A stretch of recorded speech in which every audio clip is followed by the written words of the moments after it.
بسم اللہ الرحمن الرحیم۔ جب یہ آیت نازل ہوئی تو اللہ تعالیٰ نے فرمایا، اللہ تعالیٰ یہی چاہتا ہے کہ اے نبی کے گھر والو، تم سے وہ ہر قسم کی گندگی کو دور کر دے اور تمہیں خوب پاک کر دے۔ سورۃ الاحزاب آیت نمبر 33۔ سلمہ رضی اللہ تعالیٰ عنہا کے گھر میں رسول اللہ صلی اللہ علیہ وآلہ وسلم پر نازل ہوئی تو آپ نے حضرت فاطمہ رضی اللہ تعالیٰ عنہا اور حضرت حسن رضی اللہ تعالیٰ عنہ اور حضرت حسین رضی اللہ تعالیٰ عنہما کو بلایا اور انہیں ایک چادر کے نیچے ڈھانپ لیا۔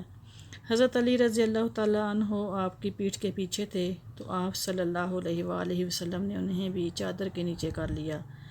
پھر فرمایا، اے اللہ، یہ ہیں میرے اہل بیت، میرے گھر والے، ان سے ناپاکی دور کر دے اور انہیں ہر طرح کی علائشوں سے پوری طرح پاک اور صاف کر دے۔ سلمہ رضی اللہ تعالیٰ عنہ کہتی ہیں کہ میں بھی انہی کے ساتھ ہوں۔ اے اللہ کے رسول، تو آپ صلی اللہ علیہ وآلہ وسلم نے فرمایا، تم اپنی جگہ ہی ٹھیک ہو، تمہیں خیر ہی کا مقام اور درجہ حاصل ہے۔